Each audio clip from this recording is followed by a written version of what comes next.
Assalamualaikum warahmatullahi wabarakatuh. Perkenalkan, nama saya Dwiansi Septirtiani C dengan NIM C0D022005. Baiklah, di sini saya akan menjelaskan materi tentang teknik penulisan ilmiah dan kaidah-kaidah penulisan ilmiah. Pengertian teknik penulisan judul, penulisan, dan abstrak karya ilmiah. Teknik penulisan karya ilmiah adalah suatu karya yang disusun berdasarkan pendekatan metode ilmiah atau aplikasi dari metode ilmiah yang ditujukan untuk kelompok pembaca tertentu dan disajikan dengan menggunakan format tertentu yang baku. Judul karya ilmiah adalah bagian dari karya ilmiah yang menginformasikan tentang persoalan atau isi yang ditulis. Penulis karya ilmiah adalah identitas penulis yang menulis karya ilmiah tersebut. Abstrak adalah rangkuman dari seluruh informasi yang terdapat dalam sebuah karya ilmiah. Pengertian karya tulis ilmiah.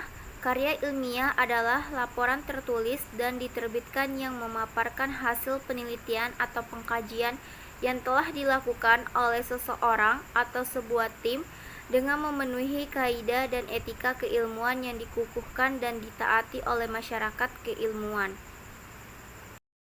Pengertian karya tulis ilmiah menurut beberapa para ahli.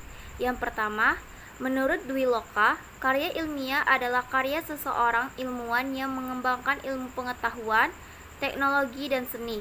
Pengetahuannya diperoleh dari pengalaman, penelitian, dan hasil penelitian orang lain sebelumnya. 2. Menurut Eko Susilo, karya ilmiah merupakan suatu tulisan atau karangan yang didapatkan sesuai dengan sifat keilmuannya dan didasari dari berbagai hasil pengamatan, penelitian, dan peninjauan terhadap bidang ilmu tertentu yang disusun dengan menggunakan metode tertentu dengan memperhatikan sistematika penulisan yang baik dan santun serta dapat dipertanggungjawabkan keilmiahannya. 3. Menurut Broto Wojoyo, karya ilmiah merupakan karangan ilmu pengetahuan yang menampilkan fakta dan dibuat dengan menggunakan metodologi penulisan yang baik dan benar. Teknik penyajian data. Penyajian data merupakan salah satu kegiatan dalam pembuatan laporan hasil penelitian yang telah dilakukan agar dapat dipahami dan dianalisis sesuai dengan tujuan yang diinginkan. Teknik penyajian ini ada dua, yaitu pertama, tabel. Tabel merupakan susunan data dalam baris dan kolom atau mungkin dalam struktur yang lebih kompleks. 2. Gambar. Gambar merupakan alat penyajian visual citra data yang tak dapat digantikan dengan kata-kata. Tujuan karya ilmiah. Yang pertama, sebagai wahana melatih mengungkapkan pemikiran atau hasil penelitiannya dalam bentuk tulisan ilmiah yang sistematis dan metodologis. Yang kedua, menumbuhkan etos ilmiah di kalangan mahasiswa sehingga tidak hanya menjadi konsumen ilmu pengetahuan tetapi juga mampu menjadi penghasil atau produsen pemikiran dan karya tulis dalam bidang ilmu pengetahuan terutama setelah penyelesaian studinya. Yang ketiga, karya ilmiah yang ditulis itu diharapkan menjadi wahana transformasi pengetahuan antara sekolah dengan masyarakat atau orang-orang yang berminat membacanya. Yang keempat, membuktikan potensi dan wawasan ilmiah yang dimiliki mahasiswa dalam menghadapi dan menyelesaikan masalah dalam bentuk karya ilmiah setelah yang bersangkutan memperoleh pengetahuan dan pendidikan dari jurusannya. Yang kelima, melatih keterampilan dasar untuk melakukan penelitian. Manfaat karya ilmiah. Pertama, melatih untuk mengembangkan keterampilan membaca yang efektif. Yang kedua, melatih untuk menggabungkan hasil bacaan dari berbagai sumber. Ketiga, mengenalkan dengan kegiatan kepustakaan. Keempat, meningkatkan pengorganisasian fakta atau data secara jelas dan sistematis. Yang kelima, memperoleh kepuasan intelektual dan memperluas cakrawala ilmu pengetahuan. Yang keenam, sebagai bahan acuan atau penelitian pendahuluan untuk penelitian selanjutnya. Fungsi karya ilmiah.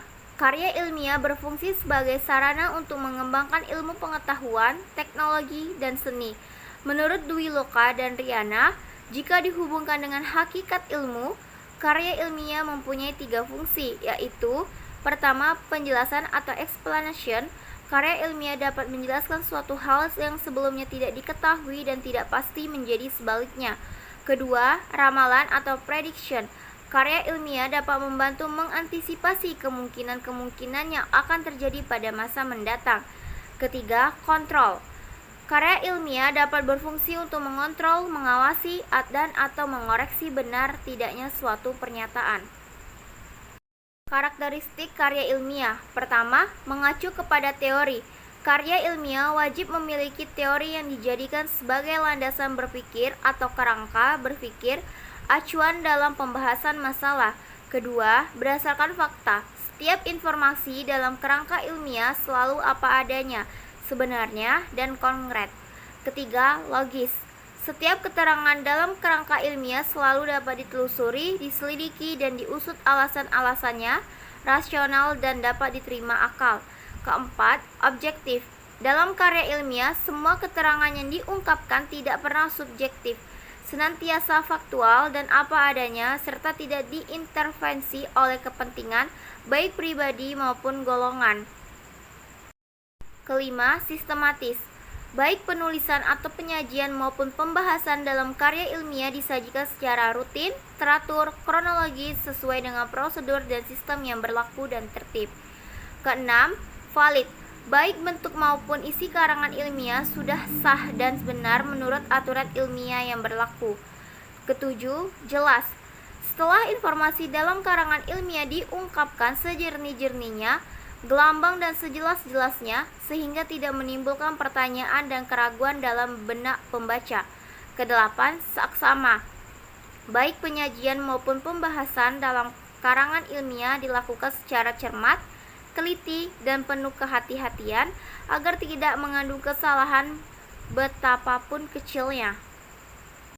Kriteria pokok setiap jenis karya tulis ilmiah. Pertama, ada masalah. Pokok yang dijadikan dasar penulisan dalam masalah tersebut sesuai atau menyangkut kegiatan pembelajaran atau pelatihan yang dilaksanakan guru sehari-hari. Kedua, ada teori atau kajian pustaka yang mendukung upaya pemecahan masalah yang dihadapi. Ketiga, ada metodologi atau strategi yang dilakukan secara runtut dalam upaya pemecahan masalah yang dihadapi. Keempat, ada data atau fakta yang mendukung pembahasan masalah yang dihadapi. Yang kelima, ada alternatif atau pemecahan solusi yang dikemukakan atau dibahas untuk solusi masalah yang dihadapi. Keenam, ada kesimpulan yang dikemukakan berdasarkan analisis data terhadap upaya pemecahan masalah yang dihadapi. Ketujuh, ada referensi atau sumber pustaka pendukung yang disusun secara runtun. Jenis-jenis karya tulis ilmiah. Pertama, artikel ilmiah. Artikel adalah tulisan berisi pendapat subjektif penulisannya tentang suatu masalah atau peristiwa. Yang kedua, ada makalah. Makalah adalah karya tulis ilmiah yang menyajikan suatu masalah yang pembahasannya berdasarkan data di lapangan yang bersifat empiris dan objektif. Yang ketiga, ada kertas kerja. Kertas kerja atau work paper pada prinsipnya sama dengan makalah, namun dibuat dengan analisis lebih dalam dan tajam dan dipresentasikan pada seminar atau lokal karya yang biasanya dihadiri oleh ilmuwan. Yang keempat, ada paper. Paper adalah sebutan khusus untuk makalah di kalangan akademisi atau mahasiswa dalam kaitannya dengan pembelajaran dan pendidikannya sebelum menyelesaikan jenjang studi diploma S1, S2, dan S3. Kelima, ada skripsi. Skripsi adalah karya tulis ilmiah mahasiswa untuk menyelesaikan jenjang studi S1 atau sarjana untuk mencapai gelar sarjana.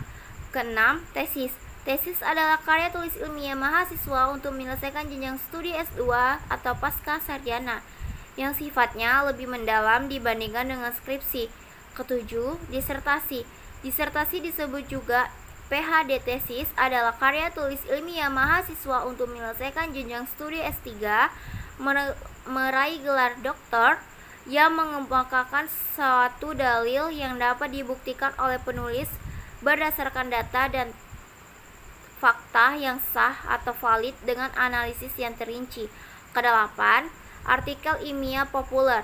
Selain ketujuh jenis karya ilmiah, ada juga yang disebut artikel ilmiah populer, yaitu artikel ilmiah yang ditulis dengan gaya bahasa populer bahasa media atau bahasa jurnalistik untuk dimuat di media massa, surat kabar, majalah, dan tabloid. Kaidah penulisan karya ilmiah. Pertama, logis. Karya ilmiah adalah karya tulis yang harus memiliki logika penulisan. Dalam karya ilmiah, logika berarti keruntutan penjelasan dari data dan informasi.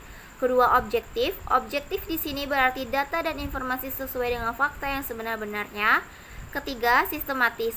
Karya ilmiah yang sistematis berarti menyajikan data dan informasi dari hasil kajian dengan mengikuti urutan pola pikir yang teratur, konsisten, dan berkelanjutan.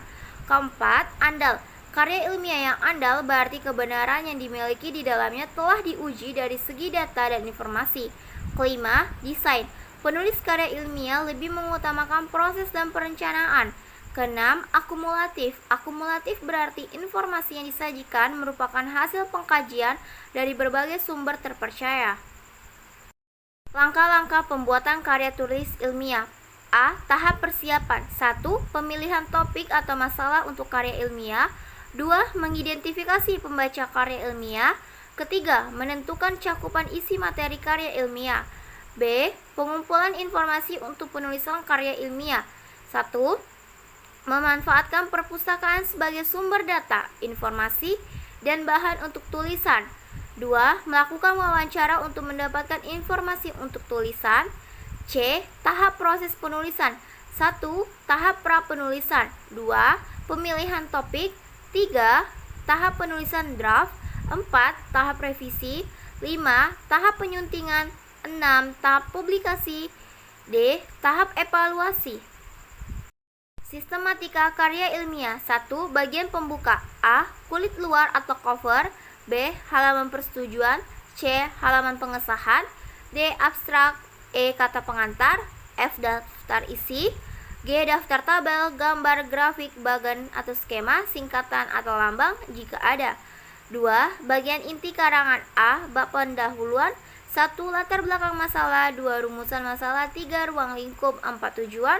5. Landasan teori. 6. Hipotesis. 7. Sumber data atau kajian pustaka. 8. Metode dan teknik. Bab pembahasan. 1. Bab pembuka. 2. Bab analisis atau bab pembahasan. 3. Bab kesimpulan dan saran. 3. Bab penutup. A. Daftar pustaka. B. Penulisan lampiran jika diperlukan. Baiklah, itulah video presentasi saya. Saya akhiri. Wassalamualaikum warahmatullahi wabarakatuh.